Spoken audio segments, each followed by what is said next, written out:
In this episode of 5 Question Friday, we talk about community events, opening a second location, coaches not getting paid, my biggest lessons, and selling more apparel. Here we go.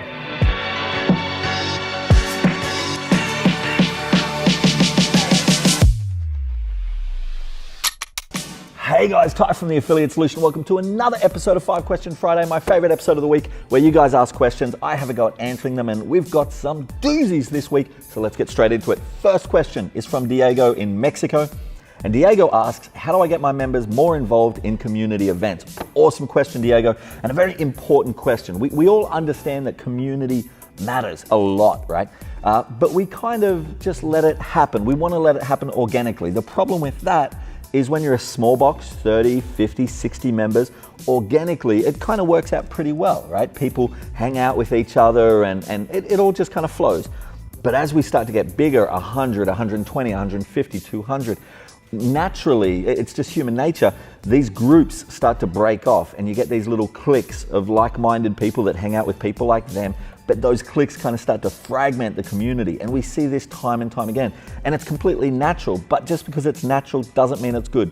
We know community matters, so we've got to put strategies in place to cultivate and protect that community, and strategies that allow our community to be scalable, so that our community is just as strong at 250, 300, 600, 1,000, whatever your number is, members as it was at 30. So one of the best ways to do that is with community events, right? But one of the biggest mistakes that I see people make with their community events is they reverse engineer their events. They go, okay, so we're going to get drunk. What are we doing before we get drunk, right? And we've all done that. Man, this is Australia. We do that all the time. What I want you to do is to switch your mindset, all right? I want you to switch your mindset on community events, change them to community activities, and every single one of them should be about empowering your members, allowing your members to use their fitness, because there is no bigger retention strategy than getting, your 42-year-old mum who came in not happy with her body to go paddleboarding in a bikini for the first time. She is never quitting. Or that 35-year-old guy who came in who's kind of scared of heights, and all of a sudden you take them rock climbing and now he's up there and he's doing it and he can do it purely because of CrossFit. He is never quitting. Find physical ways for your members to express their fitness, right? Take what we do in the box, which we have to be honest, within these 4 walls, it doesn't matter that much compared to life, real life. Get them to take this fitness and apply it in the real world. Use CrossFit for what CrossFit was meant for, right? Get them out there, get them, paddleboarding, rock climbing, hiking, riding bikes, trying new sports, right? That's a part of world-class fitness in 100 words that people seem to have forgotten. Get them out into the real world. I love to get them to do like challenging things, mentally challenging things, life-changing things. A great example is like high wire challenges and stuff like that. Again, they're using their fitness, but that's something that can really change someone's confidence for their life. So that's the first thing I'd say is, when we talk about community events, change the mindset, call them community activities, and have your members using their fitness, expressing what they've earned in here out there in the real world.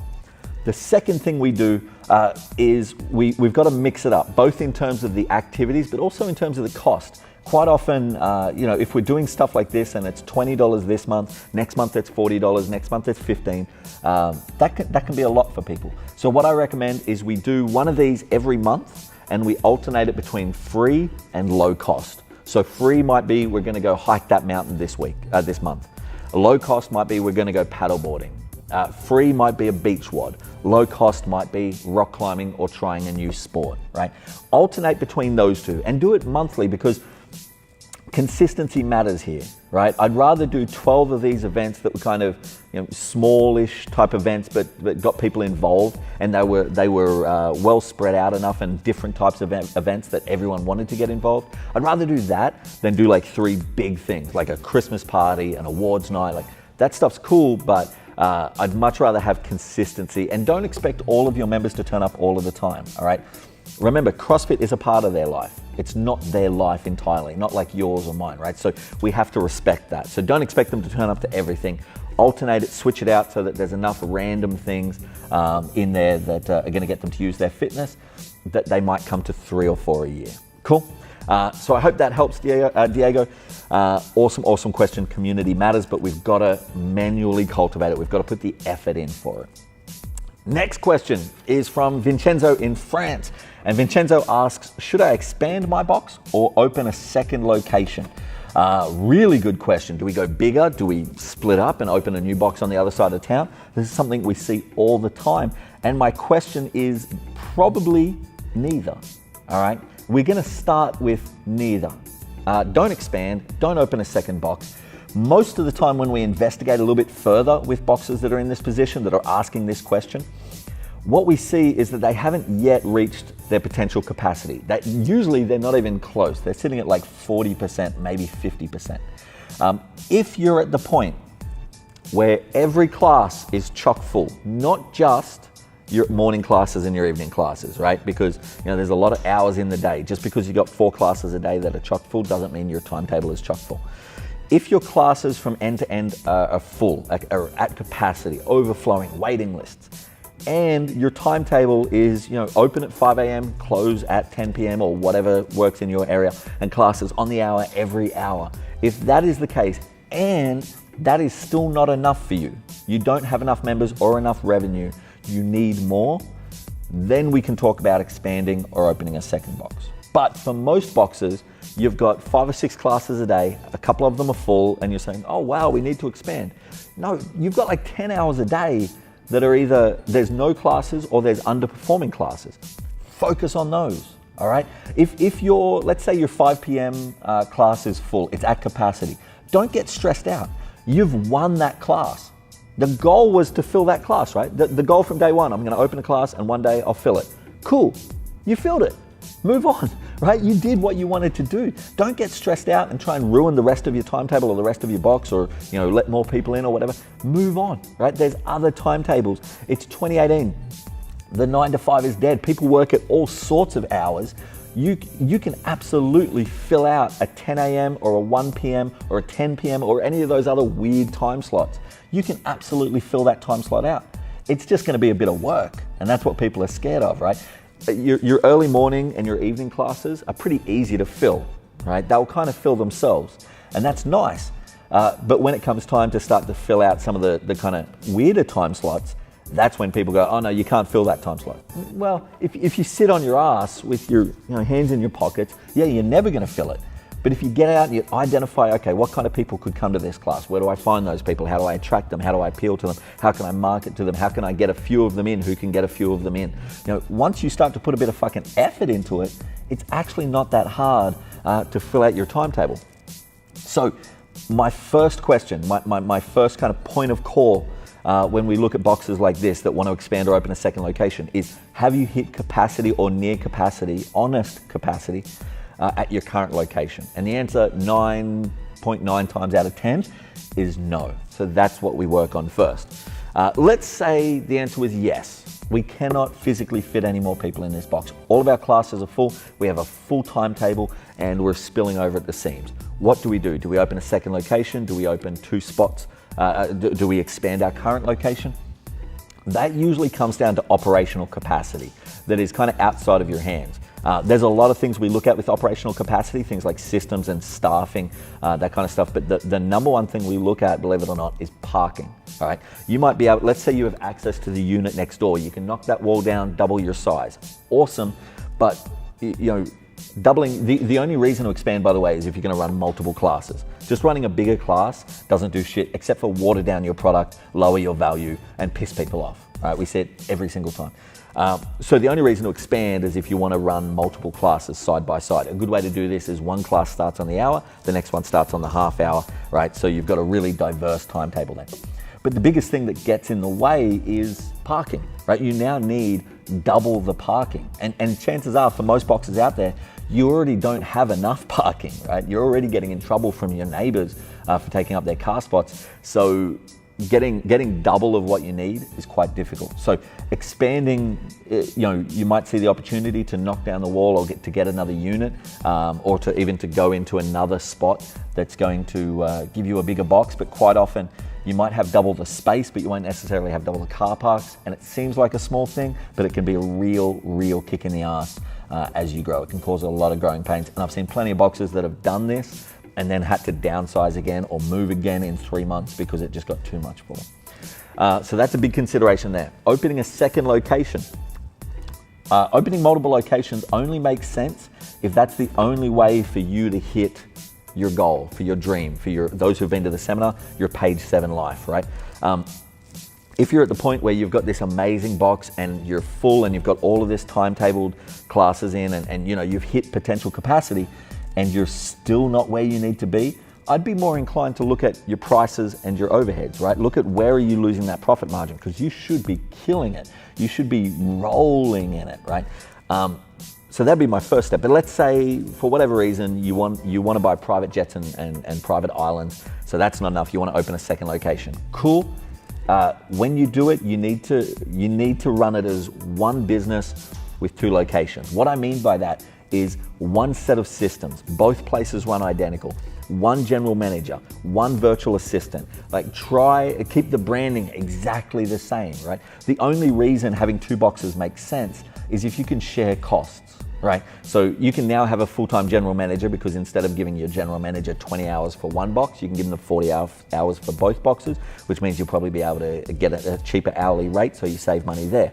When it comes to things like apparel, if your branding is exactly the same, you can get the same shirts, the same branding shirts for both places. So now instead of buying 100, you're buying 200, so you're now in another price bracket, so you're getting a bigger discount there.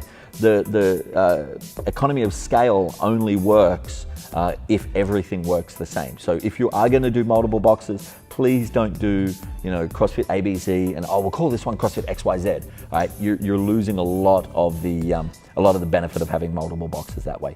Try and keep them the same. Try and keep them under one brand. Keep them running on one set of systems so that they both run the same, so that staff can work at both of them. You can swap and change staff because the systems are exactly the same. You can have your VA and your general manager work for both of them because the systems are the same. This is the big, again, it's boring, but this is the big part I see people miss when they look at running multiple boxes. So, man, that was a long answer. My throat dried out. But Vincenzo, should I expand my box or open a second? Probably neither.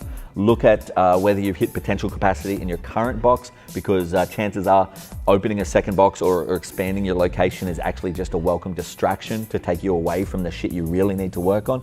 Work on that stuff first, work on the boring stuff, reach potential capacity. And then once you've reached that, if you're going to expand your box, think about the operational capacity with things like car parks and staffing.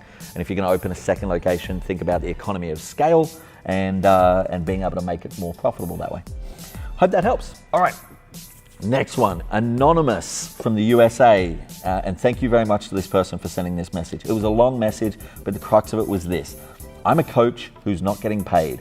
What the fuck do I do? And unfortunately, I get these messages way more than I'd like, and it upsets me. So I'm not going to go on a rant. I'm going to try and keep this practical, even though this pisses me off.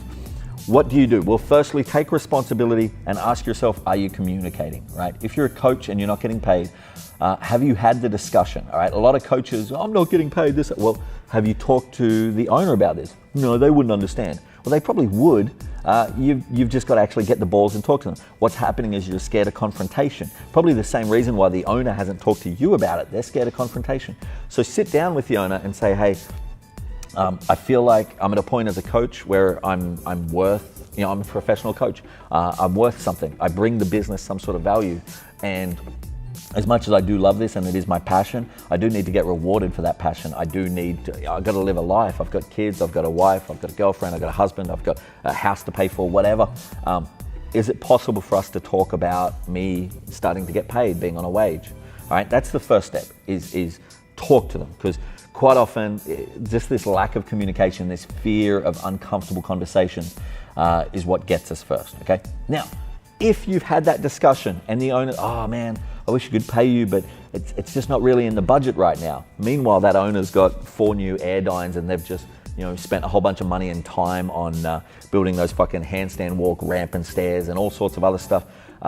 Quit, leave, quit.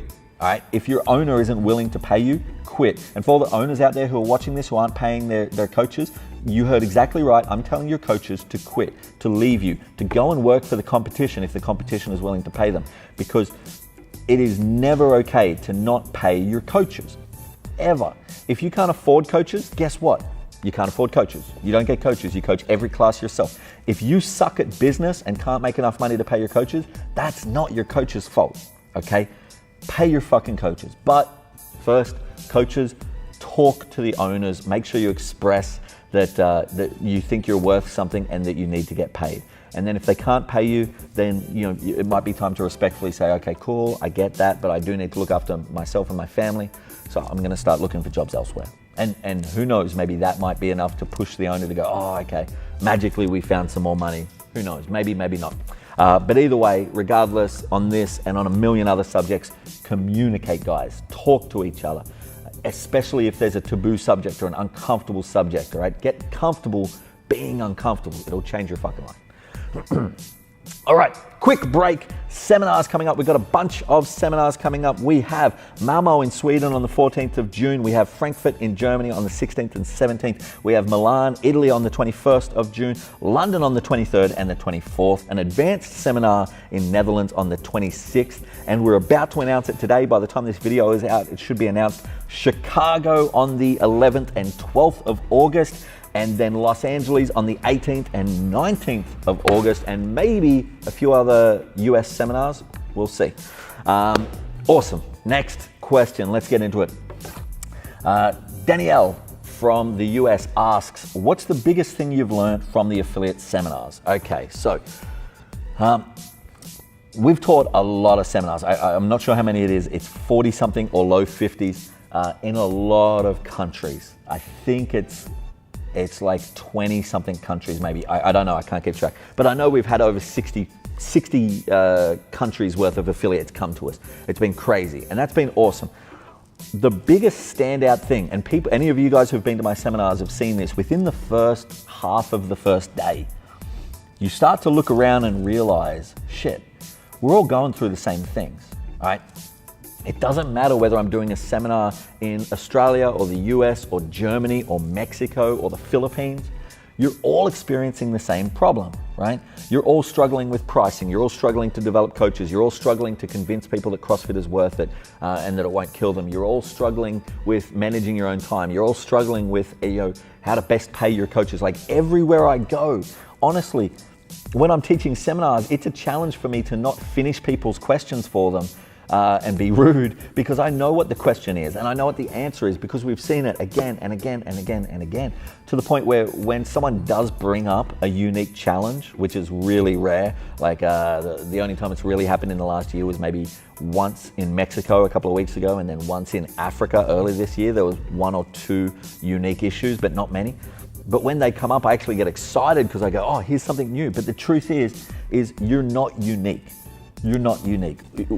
What you're going through, the box down the road is going through, and the box on the other side of the country is going through, and the box on the other side of the world is going through, all right? So what's the whole point of this? What's the lesson we can take away from this? Well, talk to each other, right? And if you don't want to talk to the box down the road, cool, talk to the box on the other side of the country or on the other side of the world, because whatever you're going through, they're going through as well. And maybe they have a solution, maybe they don't. Maybe they can just be an empathetic ear, right? Someone who can listen and go, yeah, man, I'm going through the same thing. And then you can spitball and try and come up with a solution together. But whatever it is, don't sit there feeling sorry for yourself going, oh man, this is happening to me. Poor me, not poor you. It's happening universally, right? Which means that it's a universal problem. It's a problem based on the human condition, which means we can fix it, all right? We have solutions for it. So Danielle, that's the biggest thing that I've seen. The biggest standout thing teaching all these seminars around the world is that that we're all going through exactly the same thing,